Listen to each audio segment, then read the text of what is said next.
Hey everyone, it's Time Spiral. It's time for something new, something I'm really excited about, something I've been waiting to talk about for a very long time here. This is the very beginning of the MSEM Cube League. It's a year-long promise to running weekly, if not more than weekly, Cube events right here on the MSEM channel and in the MSEM Discord. We're starting it off with the MC25 Cube list this January, but every month the cube will be new, and there's prizes to win. You'll be able to add cards to the mystery slot of the cube as a participant. If you win, you get a cool promo that's going to replace a card in the cube with an alternate full art foil version to kind of show that you've claimed that card as your own. And at the end of a season, every 3 months, the top placing players will earn a customized commissioned server emote that will be added to the format, the server, essentially. So what we're doing today is we're just doing a few practice drafts. The first draft will be, like the first actual event, will be next Tuesday, January 7th at 7 p.m. Eastern time. It'll run for about, I would say, 3 or so hours is usually the length.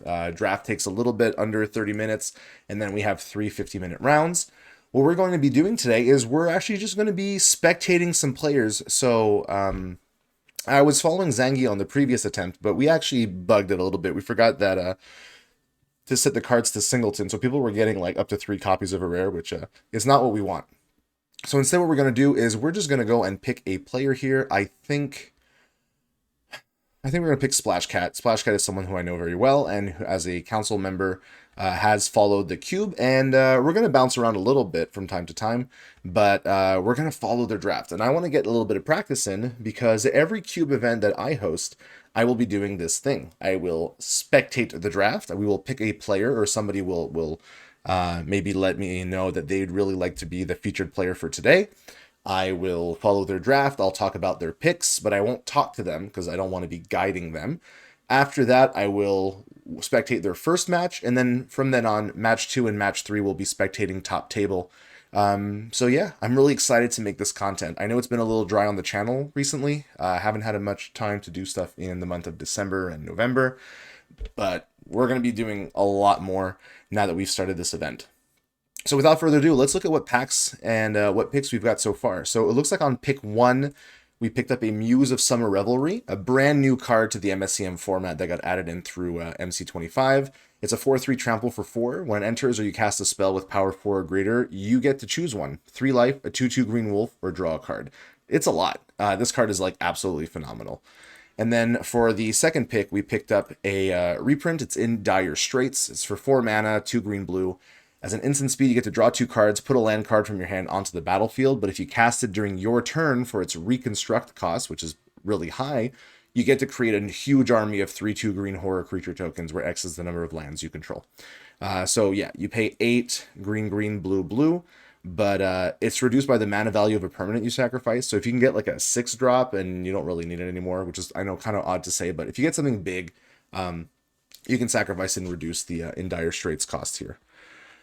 We're going to do a quick bounce around to different players, kind of see what they're picking up. Hervor seems to be on black-red. I'm seeing some removal, some great build-arounds like Exhilarating, Prescience, and Deathless Siege, Crimson Sunrise. Pig Eye over here. Oh, Pig Eye found Heart of Zedina, Key to the Nexus, Power Control, and Contra of Bounty. Oh my gosh, that's kind of nuts. I wonder if we should just spectate Pig Eye here, because that's kind of a crazy deck here. Power Control is nuts. Gyno Poet is not surprised. Known for playing mono red aggro or burn, so you know, seeing some very familiar cards here. Kebelqua seems to be on white, just with 2 picks, so we'll see. Wraithis on white-black. We're seeing Alonzo and Spectral Chains here. As we said, Splash Cat staying in the green. Picked up a Exhaustive Harvest here. Another pretty good modal ramp piece. Usually I'm guessing you're going to go for the forest and then put a land card from your hand onto the battlefield tap, but you can gain 4 life if you're willing to take a fatigue hit there. Madalonian, we're seeing a Gate of Realms in the sideboard. That would be an interesting build around to get lots of differently named lands. We've got Nebula, Zadig, Tendril Snare, some mana, and some early removal. And then finally, Popcornia seems to be settling into kind of like the artifact package with Mechanus, Ubitsa Forge, and Goblin War Chariot. 2 new cards to the format.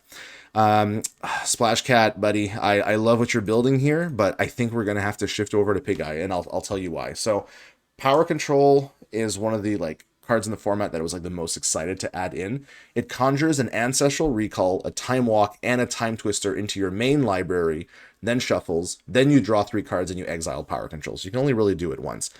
But the wild thing is you also have cards like Key to the Nexus, which is the only conspiracy in the cube right now. It's called a puzzle box, so you start with it and another card you own from outside the game in the command zone locked, and then Phase 5, you can unlock Key to the Nexus, and if you spend white, blue, black, red, green, you get to cast the revealed card without paying its mana cost, otherwise it goes on top of your library. So you can kind of guarantee that you're going to have access to a card, and if you can Wooburg your way to it, oh boy, things are going to happen.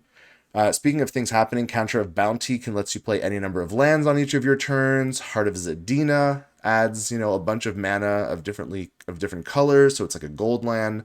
We're going to be seeing some exciting stuff here. So we're going to stick, I think, to this player for a little bit. Whisperwood's Exploration here, pretty decent 2-drop. It lets you mill 3 cards, and when you do, you get to pick up another non-land card from your graveyard to your hand.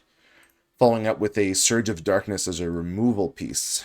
It just lets you do a little bit of everything. You either have to lose 3 life unless you discard a card or sack a non-land permanent to use Surge, but it's just, destroys target creature for 2 mana, which is totally fine. A lot of red cards being sent over to Gynoid, which is kind of interesting. So she's just going to be able to pick up like whatever she wants out of these packs. It's funny enough that she picked up a Paint with Starflame. It's a card that she made. Conquer Psyche, I'm not surprised to see here.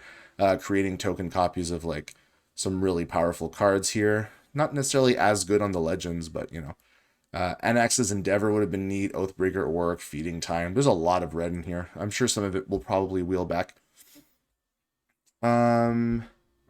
Haven't gotten the next pack here, so I guess we'll do Splash Cat a solid and check back to see what else we picked up. Natural Philosopher, a good way to protect your creatures. It just can't be countered and gives all your stuff ward, and you gain a bunch of life. Very nice. And Vassal of the Wild, just a nice mana dork. Adds green, but you can only use it on creature spells. But if you get a big one, it grows into a 3/2 Vigilance. So, pretty decent. All right, Wraithus seems to be sticking to this white-black with Eternal Journey, Herald, Seraph of the Stage. Some really decent stuff going on here. I quite like it. All right, we've got Crypt Tutor. Nice to see someone picking this up. From Seasons of War. It lets you just tutor for any card. You exile it face down, then you shuffle. You can always cast it, but it costs 2 more to cast if you don't control a legendary creature as you cast that spell. So it's a very cheap tutor, but the backside gets a little more expensive if you don't have a legend sticking around. I did say legendary creature because it would be too easy with legendary lands, by the way. Picking up a Floodwater Depths. Not surprised. We got the blue, the black. This huge Kralin Horde Abomination is just hanging around here on the side. It's a 6/4 menace that dies into 2 3/2 colorless Eldrazi's. One of them is stunned, but doesn't really matter when you're just going to go beat absolute face with like the bodies there. Looks like Gynoid Poet's red deck continues. Timber Range is nice. Might let you grab some of the bulkier, more aggressive green cards as well.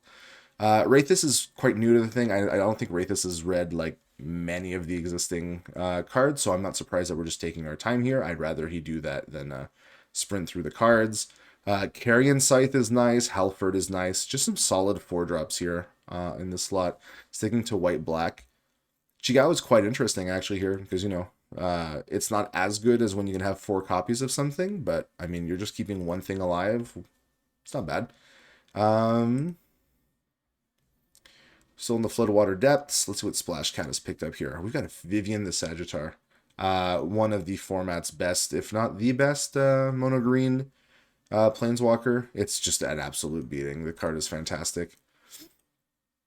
Looks like Wraithus picked up a Corpse Caster Mage. Gonna start reanimating some of the stuff. I like what's going on here. All right, props to Wraithus. I like what's being built. Followed by an Unstill Unlife as a reanimator. So yeah, that's gonna be pretty good. I like that it actually gives me the pickups. So all right, Wraithus is just like moving through those cards here. Unstill Unlife, Trepanator as a sacrifice. We're starting to see this package really come together. Channeler of the Veil as like a pick 5. I'm surprised to see this card go so late. But yeah, quite nuts. Profane Call is great too. I mean, don't have a demon yet, but I mean, the rest is pretty good. Wow. All right. Hey, a lot of cool stuff. Yeah, if we can make power control work, I will be super happy. And I'm looking to see if we can find the other piece of Cantor of Bounty here in Pig Eye's hands. So everything else here coming along. We're seeing some artifact token makers. Same thing here. Iterative, Pious, Voyager's Arc. This is kind of interesting. I like what I'm seeing here. Madalonian, putting a lot of stuff in the sideboard right now, but seems to want to lean towards the Gate of Realms. Expelled from the Dungeon is nice. Just kind of like sweeps everything up. Yeah, it's good on the backbeat. Evolution's End is quite nice. Yeah, I like it. Big Eye's still waiting on cards. They'll come. We're holding packs. You got 2 boosters. We're gonna see what's coming out here. Formless Eidolon was picked up by Madalonian. That's a nice one, but going to the sideboard. But I mean, it's the kind of card that's neat. Creates tap tokens of any land you control. Very interesting.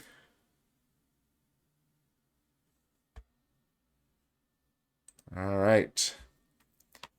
Picked up a Masterwork Archivist. It's a 2/2 for 4. When it enters, you can search your library and/or the command zone for a legendary card. It can be any legendary card. You reveal it, put it into your hand or graveyard. So if you want to reanimate it, you can as well. And if you search this way, you shuffle. And when it dies, you get to draw a card. It's a really cool card. I'm happy I designed it for MSEM Masters Legend last year. I'm very happy that it made it in. It can pick up cool stuff like Heart of Zadina. So lots of stuff here. If we were going full gold, I mean, yeah, all right. Abscond is neat here. A little bit of a flexible removal. It steals a lot of stuff. I mean, if it's a creature, no, but everything else, right? And there's a lot of like decently cheap artifacts and enchantments in like the 1, 2, 3 slot. So, Flooded Morass joining our blue-black land suite. We pretty much have all 3, right? We have the Morass, the Murmuring Falls, and the Floodwater Depths. So, quite good. Lots of new art for all of them. Passing a Study the Maps and a Diligent Fisherman. Glad to be able to give this card new art. This thing has been in there since like almost like day 1 with Pyramids of Atum, and now it doesn't have the plane shifted, or at least the color shifted, but you know, good stuff.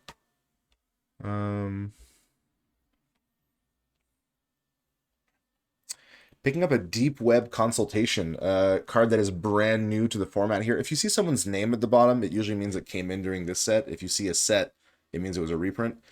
So target opponent reveals their hand. You get to pick a non-land card from it, and they have to discard it. And then you get a function token with draw a card if a player discarded a card this turn. So if you cast it on another hand attack spell, you'll pick up a card. Or, you know, it's just quite decent. And an Oathbreaker Orc kind of ends up here. Didn't make it all the way back to Giant Opponent, unfortunately. It's a 2/3 for 2 that attacks each combat if able, but whenever it attacks, it deals 2 damage to the defending player unless they sack something. So, like, yeah, you're just going to go chipping in.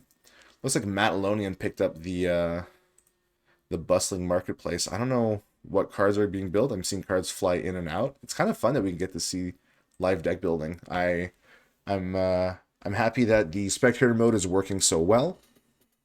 It's quite neat. A lot of white-black stuff worked out here pretty well, so that's nice. A lot of white though, so an Arctic Mine last pick. Pardon me, that's not horrible. Gino got a Surveyor here, kind of goes with the Timber range. Honestly, not bad. And I've got a whole new pack, and we're sending it off in the other direction. So that'll be quite interesting. Let me make these. I think we'll make these cards just a smidge bigger. We'll wait for the pack to see if it's too big, but yeah, I don't know. Like I said, the reason I'm so interested is Power Control is really an awesome build around. The fact that you add the Power 9 to your deck, but you're not guaranteed to draw them right away. If you can figure out ways of like going through your deck faster, yeah, it's quite nice. Seeing Men in Pack, I saw someone pick up a Mutationist. Who did that? Was it Gynoid? Yeah, okay. Reckless Mutationist from Toll Midnight. This thing's a house with humans. It just gives things haste, and then it just turns things into 3/2s. So if you had 1/1 humans, they're not going to stay 1/1 or like 2/1 humans for long, right? Quite good, actually, with Extraction Mercenary. But like we said, we're going to stick on Pig Guy, so I'm sure Pig Guy will find a decent first card here in the packs. Yeah, so I mean, this is the plan. Like I said, we're gonna stream the drafts. We're gonna spectate whoever we pick.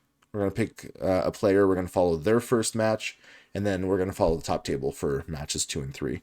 And I'm looking forward to having this, put up on the channel weekly.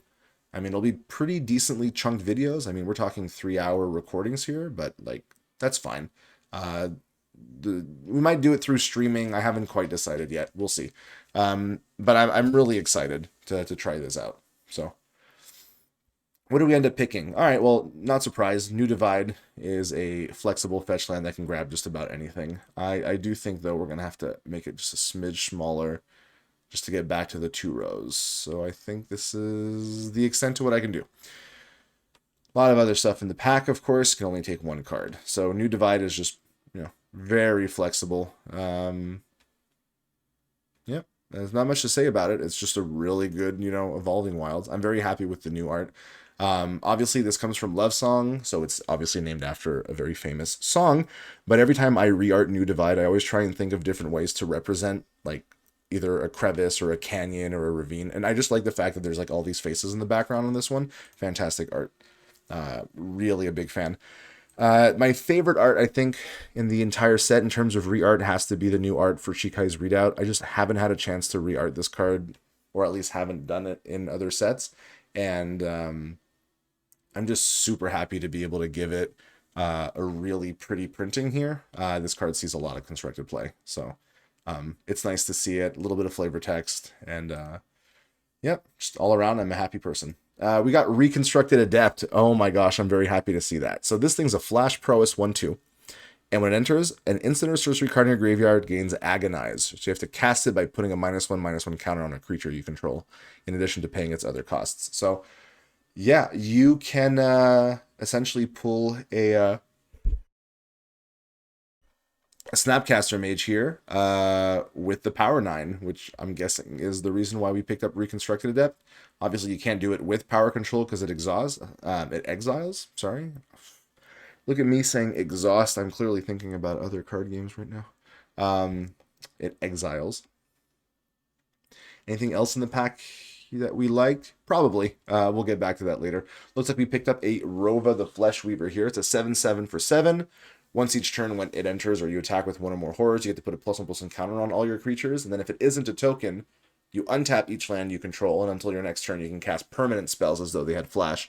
And it has essentially what I call the Herald mode, where you pay 4, discard it, and you get a non-legendary 4/4 version of it. So you don't get the really big stuff, but you do get the counter growth. So it's actually like a 5/5 and stuff. So the 4 mana version mode on this is quite good. Not surprised to see cards like Consuming Symbiosis or Arbor Protector still going around. Like, these are meant to be more like late game cards. It's nice to see Gathering the Gang. I mean, Gathering the Gang, Rova is, they're all made to go together, right? Whenever 1 or more +1/+1 counters are put on a creature you control, you get to search for a creature card. Yeah, this card does a lot of like nasty stuff. Big fan. Big top ends in Primordial Artisan. Enchanting Palace can create treasures every turn if you have 4 or more card types, and it's not a tap treasure, so you can use the mana. It's a very cool gold land. Big fan of it. Yeah. Looks like Abscon has hit the sideboard. Not surprised. It's not a card that you're going to be main decking. There's definitely some cards here in MC25 that are obviously not the 100% strongest cards that could have been in the queue, because what we did for this one is we weren't, or at least as a self-challenge, I did not pick any card that I had reprinted in MSC, which means I do have some cards that had their first printing in the cube, like that were added in by like community cards, but nothing that was reprinted into it, and except for obviously lands. Otherwise, it just really wouldn't have worked too well. So not saying that we had to pick the bottom of the barrel, but we weren't necessarily able to pick like the absolute best. So there's no Scorch in here. There's no none of our like premium cards that you would maybe imagine, but we'll keep those in mind for future cubes. This was really just a fun challenge for MC25 to give cards that hadn't been re-arted yet a lot, or at least hadn't been re-arted in MSC some new art. I mean, obviously some of these were re-arted in some of my other sets, but yeah. Primal Resurgence looking really good. And I mean, I might as well talk about the border. You might be thinking, that's not the starry Nyx frame border that Wizards uses. It is not. This was made by TVP, and I much prefer it to the Starry Night Sky Nyx. I think this one's just a little more unique, and it doesn't bother me as much when I'm staring at it. So, I mean, I think it also looks pretty neat on the gold cards. Yeah, so I'll be using this for my sets from now on. So hopefully it doesn't bother you too much. If it does, I mean, you're always able to use renders of art that you'd prefer. But in this case, I think it looks quite nice. So I'm very happy to see it here. Yeah, here's the white version on Kernel Quarantine. See, it's a little tamer. Like, it doesn't stand out as much. Like, the Starry Nyx Sky really, for me, speaks to Theros. So, a lot of cool cards here. Let's check on our friends here. Wraithis continuing to pick up a lot of good white-black cards. Luna, Order Module, Celestial Concordance, Antithesis? It's probably the last one, right? Antithesis. Let me know in the comments if you know. Atal is here, though. I'm surprised you don't see the Atal. This makes a lot of 1/1s that you might want to sack. Maybe if it comes back, but I doubt it. The card's really good. Big Isolate Rova, but has 3 packs, so I'm sure we're going to be seeing some picks pretty soon. Again, leave a note in the comments if there's anything you want me to talk about while we draft. I try and always do a sort of like history of the cards, plus talk about the deck. Prognosticate here makes a lot of sense in my opinion, right? It's scry 1, draw a card, scry 1. It's quite neat. Funnily enough, we have both of our mid-journey AI cards here. We've got Leyline Invoker, an Anteater Shaman, and then Crypto Sphinx, where we needed like a digital Sphinx. So shout out to Water the Weeds, who helped us get art made for both of those cards. It was quite a challenge. So let's look at what we got. If we're still going power control, I kind of see what we're doing here, but we've got a lot of colors, and it doesn't look like Pig Guy is putting stuff in the sideboard. Otherwise, I mean, I'm not sure Oathbreaker Orc is going to make this deck, right? Yeah, we'll see. Let's do one more sweep around, see what people are doing, starting here with Popcornia. Looks like we're still sticking on the artifact plan, right? We've got Soul Synthesizer, Guiltwork, Pious. Mizuki gives non-creature spells, so that counts. Goblin War Chariot. The Ubitsa Forge, Visions, Mechanus, Iterative. A lot more non-creature stuff here. I mean, that's why we picked it. Lotus, Voyager's Arc. Okay, I like what we're seeing. Looks like Pig Eye passed a bunch of packs, so we're going to actually head over there, because now we're seeing stuff that we were seeing not too long ago. Looks like, what do we get? We got the Reconstructed Adept. We got Rova. We picked up Prognosticate. Okay. And then we picked up a Magmatic Torrent for fixing.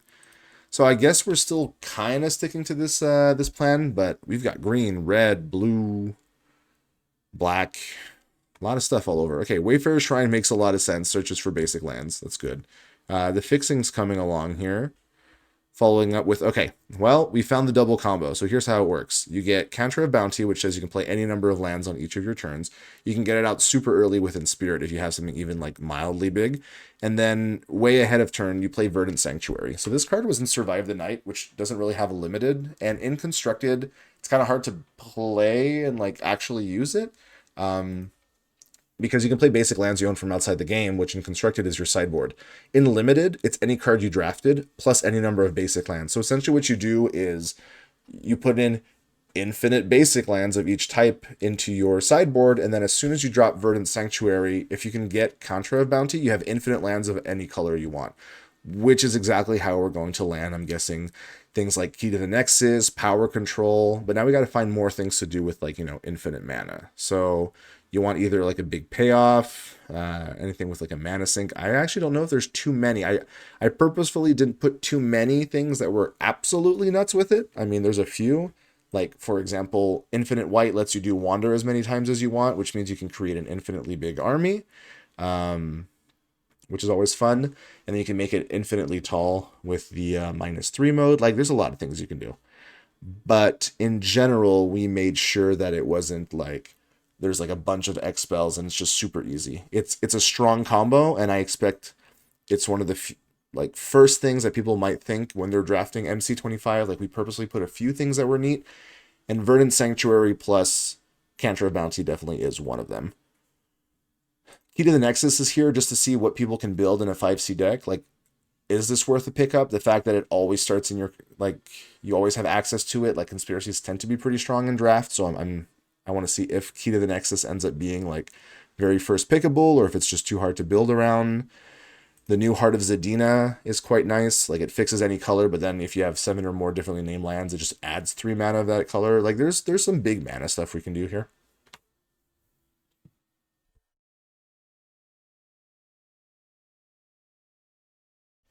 Might as well check the Discord to see if people are posting some stuff.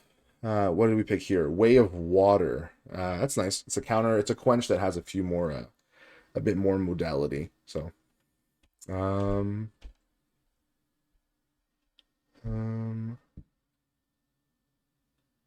okay, someone's asking about the Masterpiece tokens, but all right. Ooh, Salome is really nice. Big fan. We'll have to go look at her here because she just got blinked.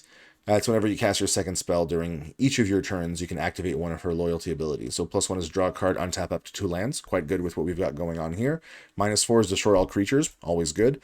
And -8, you get an emblem with you may pay 0 rather than pay the mana cost for the second spell you cast each turn. Also very cool. So nice to see it in this list. I mean, we kind of have a green, blue, black going. I don't know why Oathbreaker Orc is still in here. I'm kind of like mentally putting it in the sideboard. Time-Worn Crags is fun. You know, it's 4 tap, sack, destroy a non-basic land. Costs 1 less for each non-basic land you don't control. And if you have it, no one's pointing it at your things, you know? So that's quite nice. Inevitable Future. I mean, yeah, we've got 3 reanimatable targets now. So, I mean, this thing will just cost less for each creature, planeswalker card in your graveyard. Not that we have too many, but we can get it back. And it actually works quite well with Reconstructed Adept once the graveyard is, you know, decently full. It looks like we went with a Forbiddance.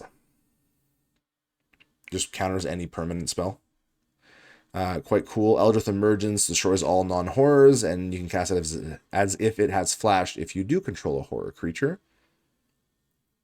Interesting. We're leaning towards like a constructed sort of control sort of build from what I'm seeing here. So there's Barren Desolation, followed up with one of the second Elder Horrors of Toll Midnight. It's Graaz the Nightshaper. So this one returns non-legendary creature cards from your graveyard to your hand.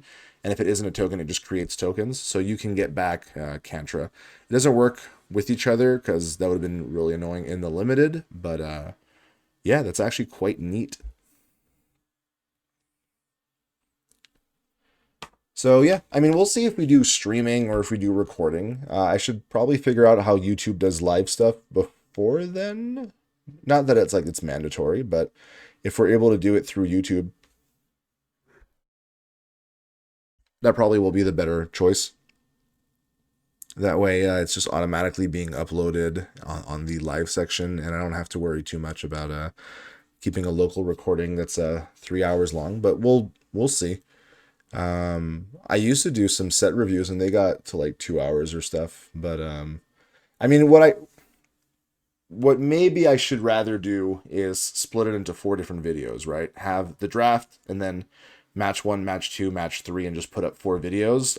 That's probably the right thing to do instead of a big long 3-hour video. It'll be better for my sanity as well. I can take a break in between things. So we'll see if you have a preference. Definitely let me know. I'm a big fan of like just really long videos, and then you just use the timestamps to go find what you need.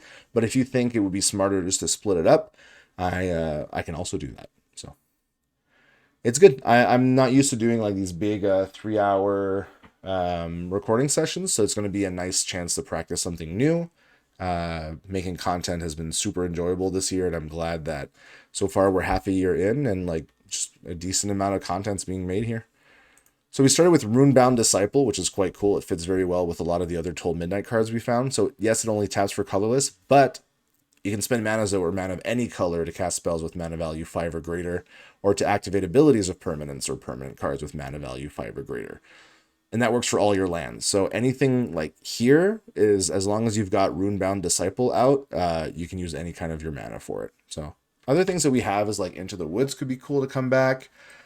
So maybe Quantum Bit can work, because it's whenever you cast an instant or sorcery spell, you conjure 2 duplicates into your library. It's quite nice. Nomad's Township. Yeah, we're sticking kind of like to a Sultai package here. Orc is not staying around. I really don't know why it's there. Future looks like it made its way to the sideboard. I don't know why the Orc is still there though. I'll definitely have to ask Big Guy how that's going down. Giant Poet drafting the Fire Hearth Halls. What a shocker. Not surprised to see that. Wow, look at this build. Do we have all the dragon? So we don't have like one of the dragon payoffs, but we have a lot of the good ones. I mean, you've got Curio Hellkite, Scourge of the Mountains, Prince of Stars, Valakut Hellkite, which, you know, could be cast earlier. Zhu Sheng of the Dragon Realm. You kind of have like the small dragon package that I put in. Ferocious Flame also works with them. If you can find the there's a really cute dragon tutor somewhere in there you could find. Buoyant Thoughts, quite nice in this deck. Just draw 4 cards, untap 2 lands. So it's technically a 3 mana spell if you have a follow-up where you can spend your 2 mana. But, you know, when you're drawing 4 cards, the chance that you do is quite high. Passing up, what, Logic Module. Mother of Monsters might have been cool, just because it draws you a bunch of monsters, something to spend your mana on, right? Let me see what else. Ominous Discovery. I mean, you're probably not wanting the triple black stuff, so... there's a First Contact. So this is in Karina's Explorations, and it's really funny when you put it in a cube, because First Contact is when you cast a spell with a name not in your graveyard or that you control already. And when it's a singleton, well, the chances that that happens are very high. So picking up a Root Corruption is really cool here, because, you know, tap tokens that are copies of tokens. So that's quite nice. And it looks like we're passing Ominous Dragon Caller over to Gyno Poet. I wonder if she took it. She took the Ominous Dragon Caller. There we go. So it lets you search for any one of your dragons. And if you control a dragon, it becomes a 4/3 flying by itself. I am so happy that I was able to give this card new art. It really deserved it. What a card. Super exciting, actually. It would be nice maybe if Tend to the Grove could come around, but looks like we're doing pretty well here just with Mono Red and Heartforged Savant. Yeah, this deck is very open. So Pig Eye picked up the other card that has so Power Control's art used to be the art that was on Generated Genius, but I kind of swapped it because I thought this looked way cooler. Genius is just really cool. It's draw 2 cards, cast an instant or sorcery spell with mana value 3 or less from your hand or graveyard without paying its mana cost. So that's any of the Power 9 would fit with that. Field Tender is also cool. You can play your lands from your graveyard. Very nice with all the fetches. And whenever you play a land, you get a 1/1 white peasant creature token. I don't know why this doesn't have landfall. Probably should put landfall on it. What's Gynoid picking up here? Oh my gosh, Valerie Krepak. Just absolutely nuts planeswalker here. Adds mana, can't be countered, exiles instant sorceries, you get them back. When you cast spells that target, put loyalty counters and create it. So if you're finding all the like Brimstone Oration, Ferocious Flame. Oh, hey, Quantum Bit made it here. Paint with Starflame. Wow, this is really cool. Big fan of what Gyno Poet or Marina is building here. There's another Cantrip in Imagine. So this one's actually also quite neat. Everything's neat, right? It's a sorcery. It shuffles any number of cards from your graveyard back into your library, and then you get to scry 1 and draw a card. Just fantastic card. Glad that the modules look so neat using the Beyond the Black Walls kind of like Cybertech bars and the new enchantment frame. I know it's not like the digital one that the set uses, but oh, speaking of, there's also Power Module. Both of them are here. Very neat.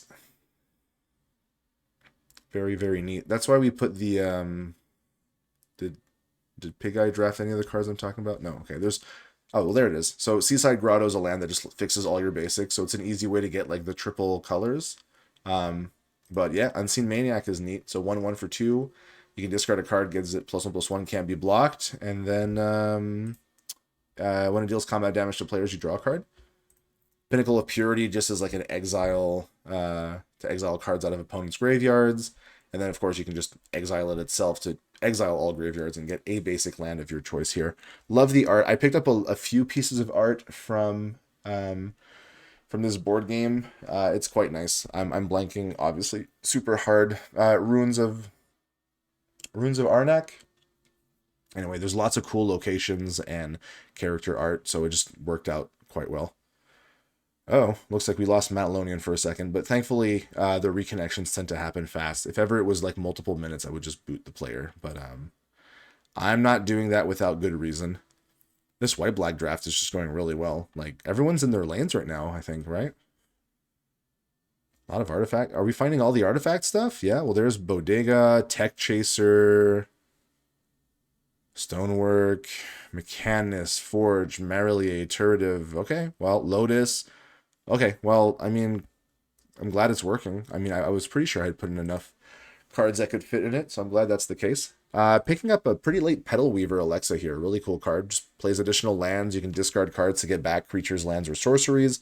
And then worst case, you can create Thrice Folded Lotus, which is a colorless masterpiece artifact token with a bunch of cool stuff. Unfortunately, I don't have a way of easily showing what masterpiece, like the other three masterpieces are, and there's at least one card that has Eureka, so I'm just going to have to find a better way of showing that.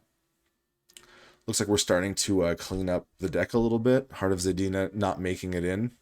Shame. Ominous Discovery here on 2. Wow, our 2 slot is just really loaded.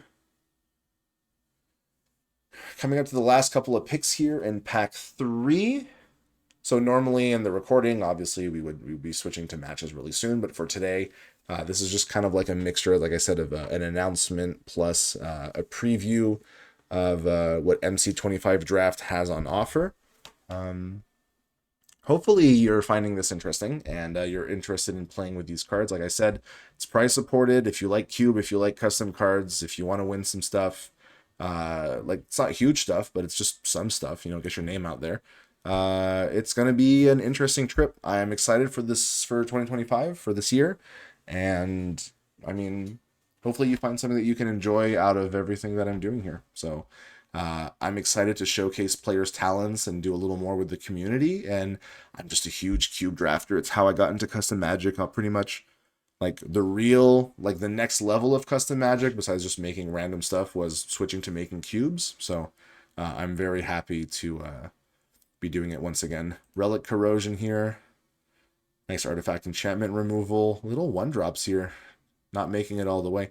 Antolin Idealist can become huge. Whenever you cast something that you don't have already in your pool, like, it just grows like crazy. Yeah, same thing with Aetheric Researcher. I'm surprised that went so late, but hey, it is what it is. And a last pick, Kaylan the Puppeteer. So we'll be seeing the decks essentially get completed. Like, we're essentially at the end of the draft here. So we can kind of like bounce around, see what the last picks are. The live review is working really well. Yeah, players are now brewing their decks. So we're going to see like the little picks going on. And normally, obviously, players would send me that data, and then they would get ready to play. Let's do one last sweep and just, where did everyone go? Did I lose everyone? That's weird. It did this once before today. I don't know why it does that. It seems like it removes everyone at the very end, but there's not much I can do about that. What if I switch off session owner? Can I go back and see people? What if I put it back on? Oh, well, that seemed to work. Nope. Okay. Well, we'll have to learn to see about those bugs, because if that does that, we might have to like cut as soon as the last card is picked. But yeah, no worries with that. Thanks again for staying by. If this is really interesting, head on over to the Discord. We're going to be firing more of these drafts just to like play test and get a feel for it pretty soon. But after that, January 7th is where it all begins, and your first shot at making a mark on the format. And obviously, we've already got our GPs that's also starting on the 7th at 10 p.m. So right essentially as the draft ends. We're going to have League that's started. We've got drafts on Saturday. There's just a lot to enjoy. So yeah. Come on down. You'll know where to find us. So thanks again for tuning in. This has been Time Spiraled, and I hope we'll see you around. Take care.